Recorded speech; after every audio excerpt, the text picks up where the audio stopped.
and congratulations together with all the members of NCIC, and welcome to the judiciary. My learned friend, Your Excellency Mutula Kilonzo Jr., welcome to the Supreme Court once again. The Solicitor General, karibu sana, the representative of Head of Public Service, Mr. Jasper Bioki, thank you very much also for escorting these distinguished members to take their office. My friend and sister, Ms. Christine Agimba, and all the distinguished members of NCIC and Kenya Law Reform Commission, and all the guests this morning. Good morning. Good morning. Welcome to the Supreme Court. We actually love visitors, but we regret that we entertain our visitors on their feet. We've always dreamt that God will give us provisions to have an auditorium where you can all sit in comfort and we can administer these functions in dignity. We apologize to have you on your feet, but this is just a matter of time. We will have an auditorium befitting these occasions. So allow me to start by congratulating you, Dr. Kefa Omai, on your appointment as the chairperson of the National Cohesion and Integration Commission, and the 7 members of the NCIC, Ms. Josephine Eragai, Mr. Joseph Guyo, Mr. Jackson Kedogo, Dr. Samuel Mwawasi, Ms. Irene Turei, Mr. Hassan Hammond, and Ms. Jerusha Michael.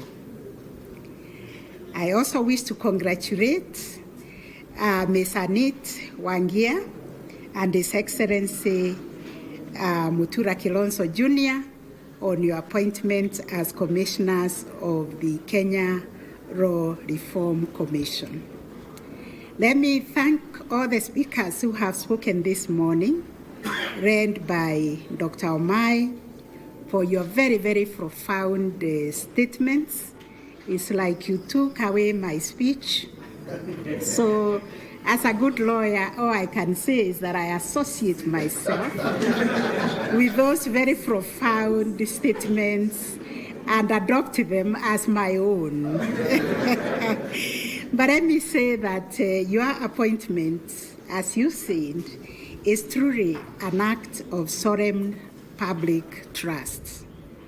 The offices you now assume carry significant constitutional and statutory responsibilities that are central to the stability, cohesion, and democratic development of our nation.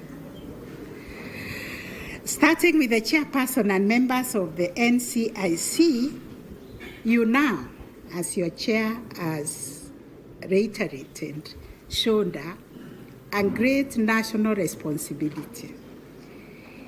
The NCIC was established under the National Cohesion and Integration Act 2008. It reflects a profound national recognition that Kenya and our democratic future depends not only on the political and economic development, but also on our ability as a nation to build a united society founded on the principles of equality, dignity, inclusion, and peaceful coexistence. As everybody has said, this commission was born out of our darkest moment, where we drew very painful lessons in our history, and the collective determination that our diversity must never again become a source of violence. Our diversity should never become a source of exclusion or a source of division. The Commission's mandate remains as vital today as it was at its inception. And like Mr. Mbioki has told you, let us not hear that you have no teeth to bite.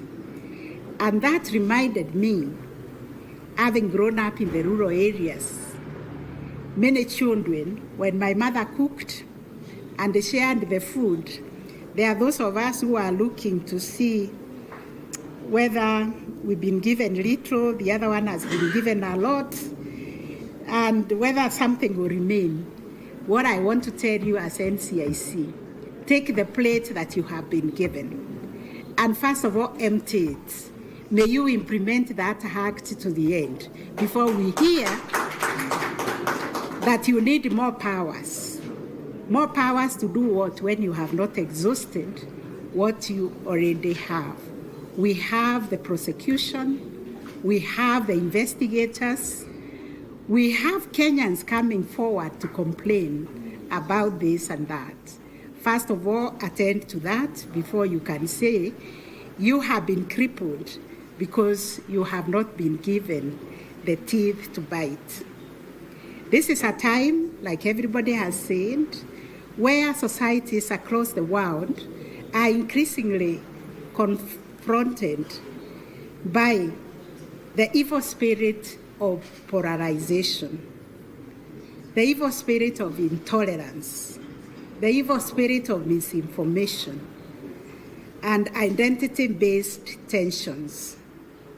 So, an institution such as NCIC remain indispensable guardians of social cohesion and national unity.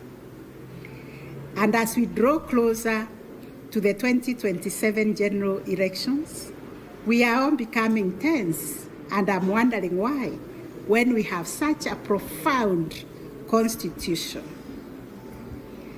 When we have NCIC in place, and your work is already cut out for you, and Dr. Omai, as you said, this work requires courage.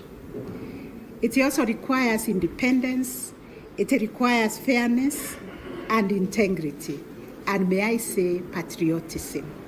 Because at the end of the day, every Kenyan must feel safe and secure because we have this great constitution and we have these institutions that we have, all of them, including NCIC, the judiciary, the devolution.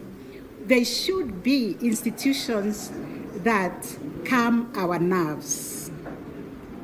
So you must remain steadfast in promoting dialogue over division. Let no one be incited to feel less of a human being simply because they come from a certain ethnicity.